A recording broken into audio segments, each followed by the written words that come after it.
Olá, tudo bem? Mais uma vez, estamos dando sequência à lição da Escola Sabatina do segundo trimestre do ano de 2026. Lição de número 11. E ela tem como título Tribulações. E eu poderia dizer que as tribulações, elas estão em um contexto em que nós precisamos entender que precisamos crescer em um relacionamento com Deus, mesmo em meio às dificuldades. E é importante nós ressaltarmos que o texto, para memorizar, ele se encontra ali no livro de Romanos, capítulo 5, versículo 3 até o versículo 5, que assim nos diz: e não somente isto, mas nos alegramos nas tribulações, porque a tribulação produz paciência, a paciência a experiência a esperança, e a esperança não nos traz confusão, porque o amor de Deus está derramado em nossos corações pelo Espírito Santo que nos foi outorgado. As tribulações, meus queridos, elas são inevitáveis na nossa vida, e nós podemos dizer que elas não são necessariamente inúteis para o nosso crescimento. Existe uma finalidade, existe um propósito, e é importante nós dizermos que após a entrada do pecado do mundo, todos enfrentamos momentos difíceis, e a vida cristã, ela não elimina as lutas diárias. No entanto, Deus transforma sofrimento em crescimento espiritual. A presença de Jesus vale muito mais do que a ausência dos problemas. Assim, como as dificuldades têm afetado sua caminhada e a minha caminhada com Deus. É possível que nós entendamos, e muitas vezes nós enfrentamos essas dificuldades. E o que ela pode nos trazer? Se a gente entende o texto que a gente colocou, que é o texto para memorizar, que está em Romanos, no capítulo 3, a gente percebe algumas coisas que são importantes: tribulação, perseverança, experiência e esperança.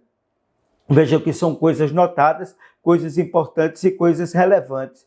E tudo isso, o amor de Deus está derramado em nossos corações pelo Espírito Santo que nos foi outorgado.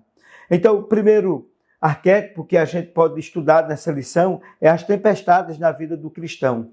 E Jesus, também com os discípulos, enfrentou uma tempestade literal. E talvez você não tenha enfrentado uma tempestade literal, mas uma tempestade que, vamos dizer, literal no sentido que eu digo, que foi aquela que ele estava em um mar, em meio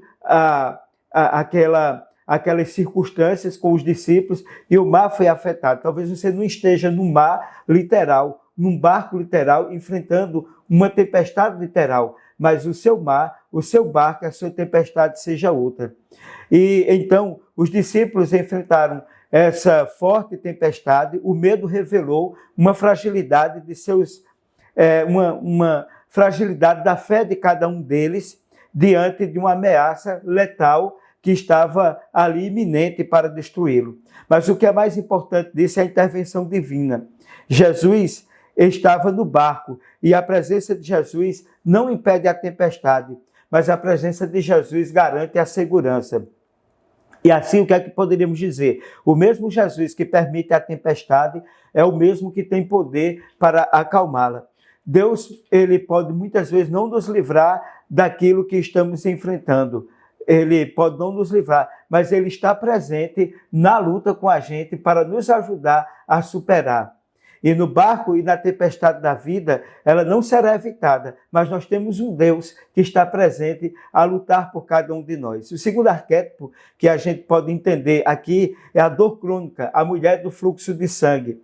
O desafio, o esgotamento, uma mulher que sofria com hemorragia já havia 12 anos. Nenhum médico conseguiu ajudá-la. Todos os recursos humanos que foram empenhados no sentido de que ela melhorasse daquela hemorragia, eles não foram efetivamente suficientes. Mas aí o que vem? A intervenção divina. Ela aproximou-se de Jesus pela fé.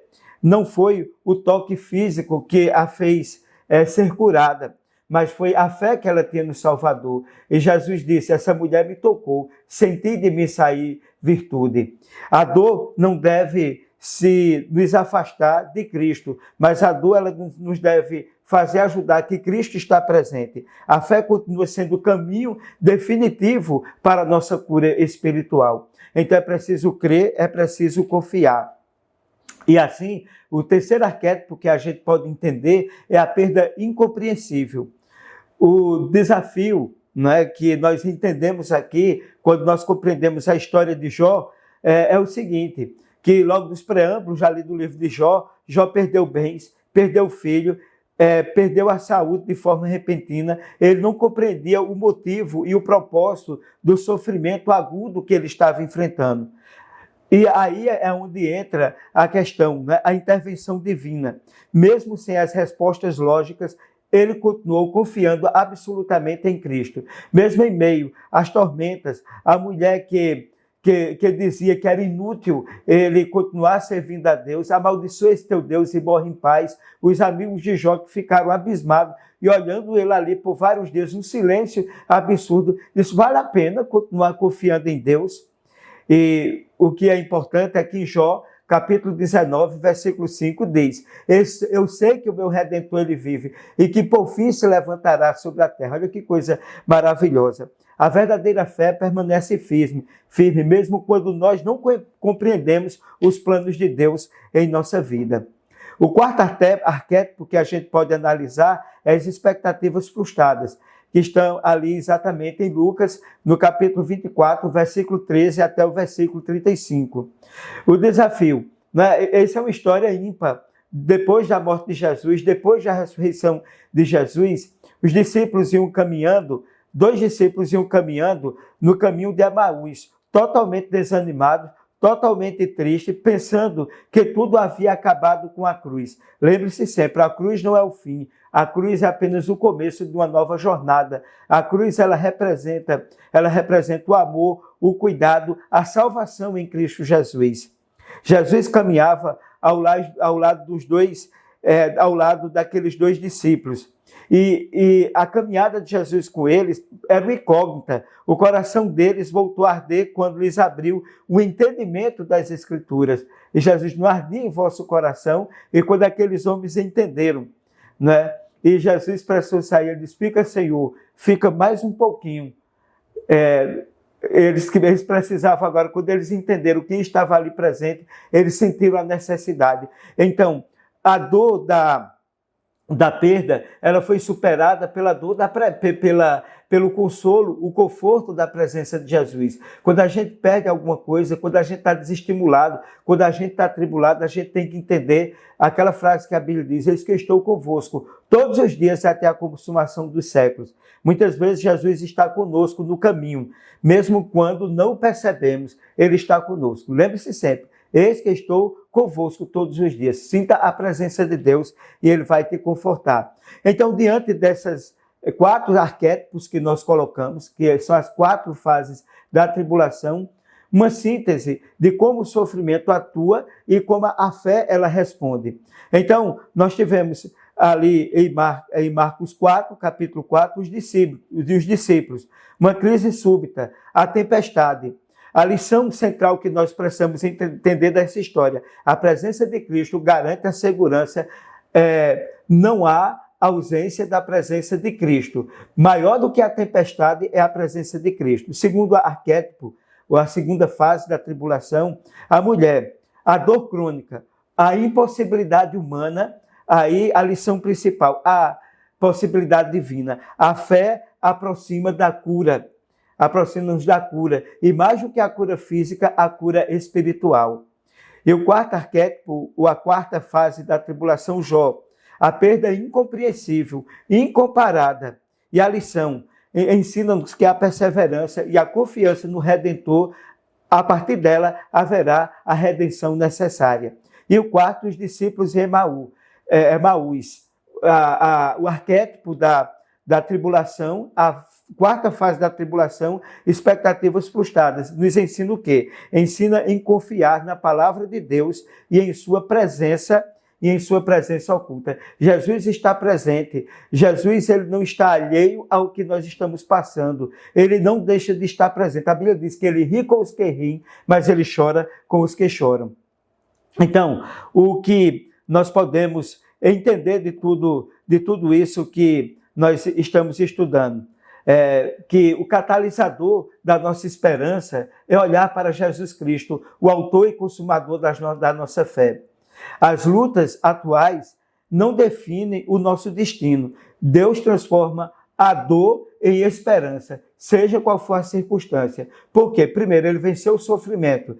Segundo, ele caminha conosco. Como eu disse anteriormente, eis que estou convosco todos os dias até a consumação dos séculos. E terceiro, e que é tão importante como os outros, e a esperança, que não nos traz confusão, como diz Paulo lá em Romano. Ele prometeu o futuro.